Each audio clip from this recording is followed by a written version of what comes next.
Jadi mungkin teman-teman itu di rumah misalnya ada yang merakit 2W atau 3W tapi kok suara treble-nya kurang enak, kemungkinan ya mungkin kualitas dari horn dengan drivernya tidak cocok, itu bisa.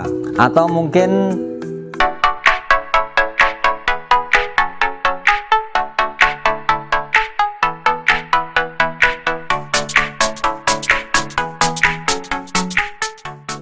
Bismillahirrahmanirrahim. Assalamualaikum warahmatullahi wabarakatuh. Jumpa kembali dengan channel Bisnis Slido Jogja. Saya berharap semoga teman-teman dalam keadaan sehat walafiat, tidak kurang suatu apa, soundnya tambah maju tambah oke teman-teman ya. Bagi yang baru menemukan channel ini, jangan lupa like, komen, dan subscribe channel ini agar tidak ketinggalan dengan video-video saya selanjutnya. Dan jangan lupa selalu tonton video-video yang sudah tayang sebelumnya, karena banyak membahas mengenai dunia sound system khusus untuk pemula. Ada membahas mengenai mixer, equalizer, crossover, power amplifier, speaker atau loudspeaker, aksesoris, dan lain-lain. Semoga bermanfaat. Oke teman ya, di samping saya ini sudah ada 3 unit komponen driver tweeter ya teman ya. Driver tweeter itu komponen suara yang mengeluarkan frekuensi tinggi, yang biasanya keluar ciki gitu ya, yang nah itu seperti itu kira-kira. Ketiga komponen driver ini dari merek BMA. BMA itu singkatan dari Beer Mountain Audio. Yang pertama adalah yang ini teman-teman.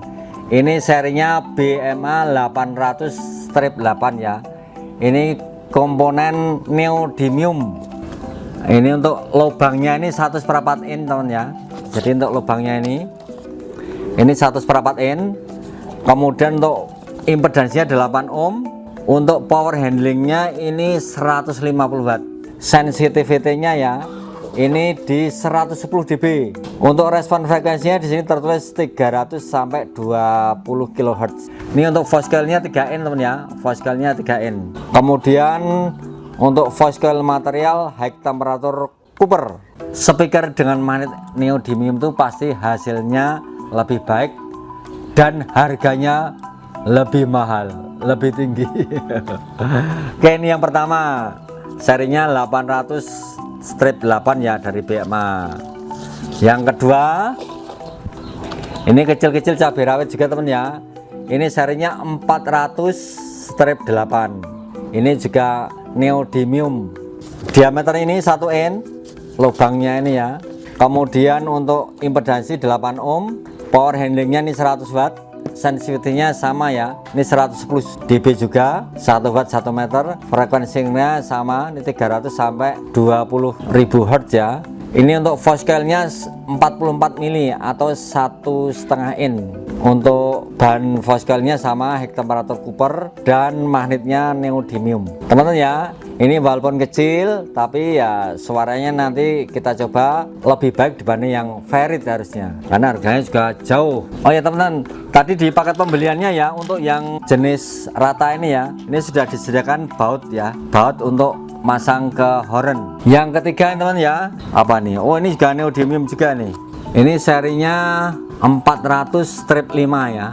Untuk speknya 1 in, ini lubangnya nih 1 in untuk hornnya ya. Impedansi 8 ohm, power handling 100, SPL-nya atau sensitivitasnya sama ya, 110 dB di 1 watt 1 meter. Frekuensi ringnya 300 sampai 20 kilo. Untuk voice coil-nya 1,5 in atau 44 mili.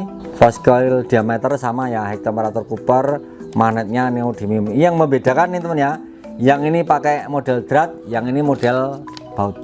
Kita per satu-satu teman ya. Oke teman ya, ini sudah saya siapkan untuk mic RTA. Ini barangnya ya, ini seri BMA 400-5 ya. Ini sana ada sound card, ini untuk smart live nya. Kita kasih pink noise.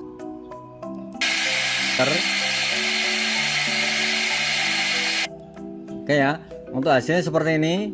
Ini 0 dB nya di sini terbaca 1,58. Kemudian 0 dB yang kedua, yang di atasnya ini ada lembah segala. Ini karena tanpa horn ya. Ini jadi seperti ini, ada naik turun naik turun. Nah sekarang kita coba untuk kalau dipasang horn ya. Saya ada horn yang seperti ini ya. Ini sekedar untuk membedakan, nanti kalau dipasang horn seperti apa, dipasang tanpa horn seperti apa.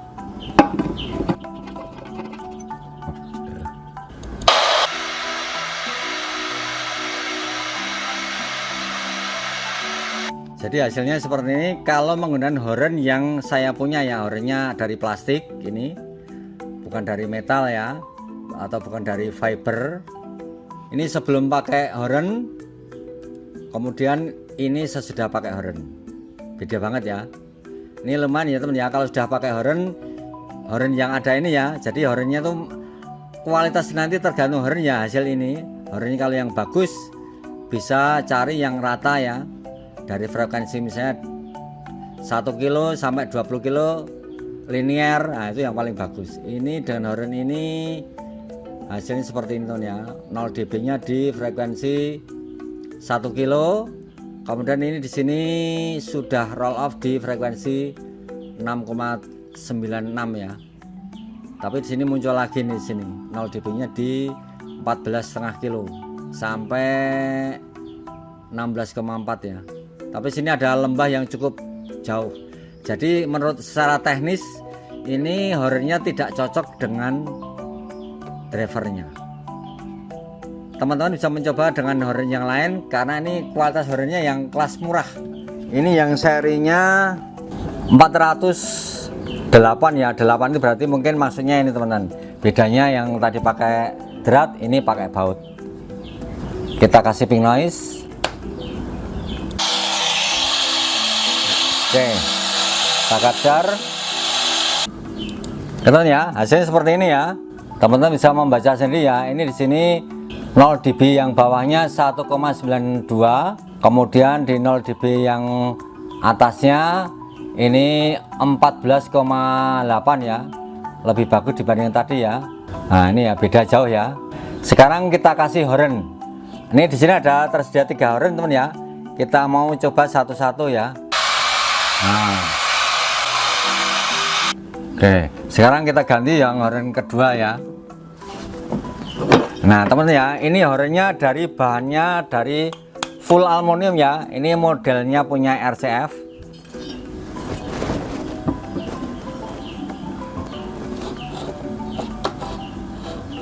Kita kasih pink noise.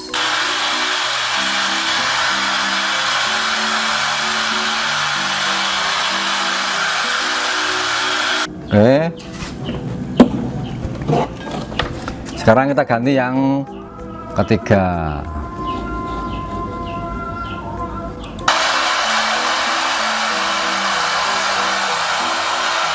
Hampir sama ya.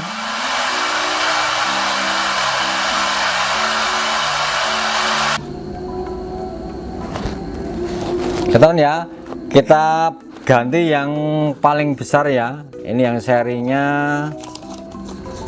800/8 ya. Kita kasih pink noise.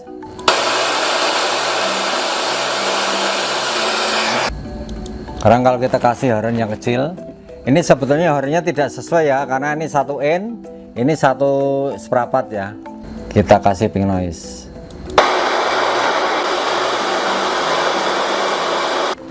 Kita ganti yang besi.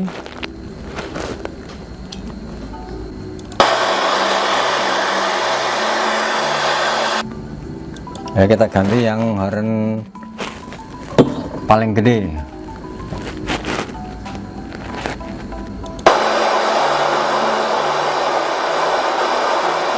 Ini teman-teman ya, karena ini ukuran diameter hornnya untuk trotnya itu berbeda, jadi ya mungkin kalau trotnya pas ini harusnya lebih tinggi, karena nih dengan coil 3N itu harusnya keluarnya bisa maksimal, apalagi neodymium ya.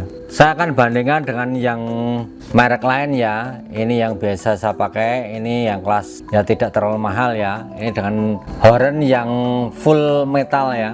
Seperti apa hasilnya? Nah, betul ya. Ini malah yang ferrit ya. Ini makanya lebih keren ya. Tapi ya, oh beda juga ya, SPL nya lebih tinggi yang punya neodymium.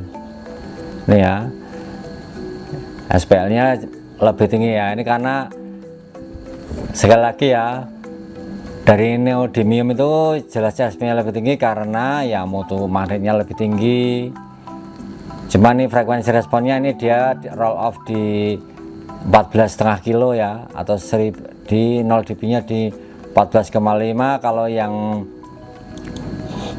ini di sini super high nya malah di 17 kilo malah keluar ini di 0 dB ini, pas 0 dB ya.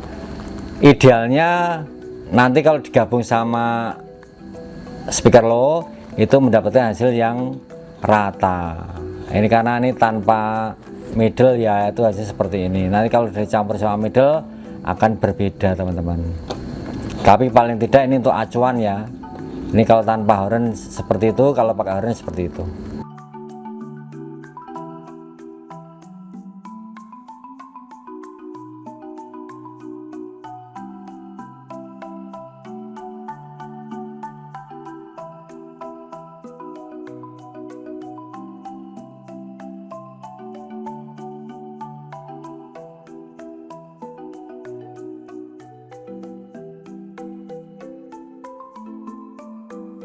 Oke teman-teman ya, jadi kesimpulannya untuk berbagai macam driver tweeter tadi ya, teman-teman bisa membaca sendiri dari hasil pengukuran saya tadi ya. Pengukurannya memang tidak pakai alat yang akurat, tapi paling tidak sudah mendekati apa yang kita mau. Jadi tujuannya kita mengukur seperti ini, tujuannya apa teman-teman ya? Untuk mencari pertama frekuensi respon tanpa horn, kemudian kalau dipakai horn itu horn yang mana yang cocok. Jadi mungkin teman-teman itu di rumah misalnya ada yang merakit 2W atau 3W, tapi kok suara treble-nya kurang enak, kemungkinan ya mungkin kualitas dari horn dengan drivernya tidak cocok, itu bisa. Atau mungkin kemampuan dari komponen drivernya tuh SPL-nya bawaan dari pabrik itu tidak terlalu tinggi, itu juga bisa menjadi masalah. Kalau teman-teman menggunakan driver tweeter yang jenisnya neodymium magnetnya, itu secara umum hasilnya lebih baik, SPL-nya lebih tinggi karena ya harganya lebih tinggi. Untuk tadi ya saya bandingkan dengan merek yang biasa saya pakai, itu SPL-nya lebih rendah tapi super high-nya malah dapat lebih tinggi ya. Semua tergantung keperluan ya. Nanti kalau sudah digabungkan, ini saya kasih contoh ya, frekuensi respon dari sebuah speaker 2W ya, ini yang ideal. Jadi pendengar telinga manusia kan dari 20 Hz sampai 20 kilo. Ini anunya, frekuensinya. Ke atas itu tekanan suara atau besarnya suara ya. Kalau bisa mendapatkan hasil seperti ini yang warna merah ya, itu akan mendapatkan hasil yang baik kalau grafiknya bisa seperti ini. Jadi yang warna ungu ini yang low-nya misalnya 8 inci atau 10 inci atau 15 inci ya, seperti ini. Dimulai dari sekitar 50 Hz sampai 5 kilo misalnya ini. Kemudian yang high-nya itu bisa mengeluarkan dari 1 kilo sampai 20 kilo. Untuk yang driver tweeternya yang warna oranye ini bisa seperti ini. Kemudian kalau di total jadi yang seperti warna merah, frekuensi responnya akan bagus sekali. Makanya gunanya eksperimen, gunanya ganti-ganti crossover. Ini di gambar ini saya contohkan kalau frekuensi crossovernya, crossover pasifnya ya, itu di frekuensi 2 kilo. Ini teman ya, ini bisa aktif bisa pasif ya, tergantung teman-teman memasang titik frekuensinya itu dipasang di titik berapa. Ini frekuensi high, ini ke sini frekuensi low. Ini batasnya 2 kilo ya, atau 2000 Hz. Oke teman-teman ya, saya kira cukup ya. Barangkali ada teman-teman yang mau sharing-sharing, silahkan tulis di kolom komentar. Atau teman-teman punya pendapat lain mengenai apa yang saya sampaikan ini, silahkan tulis di kolom komentar. Apabila ada teman yang berminat dengan produk-produk dari BMA ini, teman-teman bisa menghubungi WhatsApp saya yang ada di kolom deskripsi teman ya. Atau juga teman-teman bisa membeli di online karena cukup banyak merek BMA, Beer Mountain Audio itu cukup terkenal ya. Oke teman-teman, saya kira cukup. Jangan lupa like, komen, dan subscribe channel ini agar tidak ketinggalan dengan video-video saya selanjutnya. Dan jangan lupa selalu tonton video-video yang sudah tayang di channel ini karena banyak membahas mengenai dunia sound system khusus untuk pemula. Ada membahas mengenai mixer, equalizer, crossover, power, speaker, aksesoris, dan lain-lain. Semoga bermanfaat. Oke, ada kurang lebih saya minta maaf. Saya akhiri, wassalamualaikum warahmatullahi wabarakatuh. Tang tong.